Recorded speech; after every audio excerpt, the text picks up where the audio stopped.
মুর্শিদাবাদের নবাব মাঝে মাঝেই মহারাজ কৃষ্ণচন্দ্রের নিকট কিছু জিনিস দাবি করতেন। কৃষ্ণচন্দ্র নবাবের সে দাবি রক্ষা করে তার সঙ্গে সুসম্পর্ক রক্ষা করে চলতেন। একবার নবাব কৃষ্ণচন্দ্রের নিকট এমন এক জিনিস দাবি করলেন যা তার ভাণ্ডারে নেই।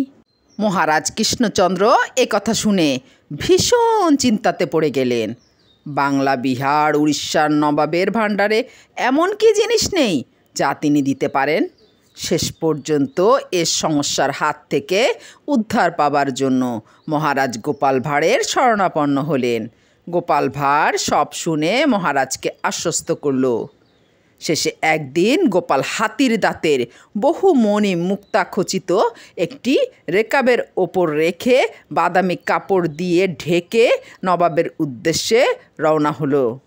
মুর্শিদাবাদ পৌঁছে গোপাল নবাবের সঙ্গে দেখা করে জানালো যে কৃষ্ণনগরের মহারাজ এক অত্যাশ্চর্য জিনিস পাঠিয়েছেন যা তার ভাণ্ডারে নেই।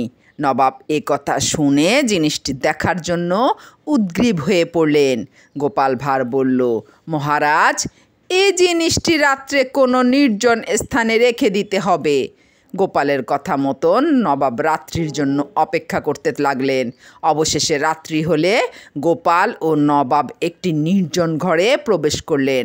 গোপাল বলল, নবাব বাহাদুর, কৌটোর মধ্যে এই যে বিভূতি দেখছেন এর বিরাট শক্তি। এই বিভূতি দিয়ে কপালে তিলক কাটলে দিব্যচক্ষু লাভ হয়।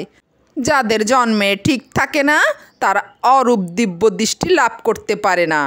এই বলে নিজের কপালে ও নবাবের কপালে তিলক কেটে দিল। তারপর গোপাল বলতে লাগলো, আহা, বড় অপূর্ব!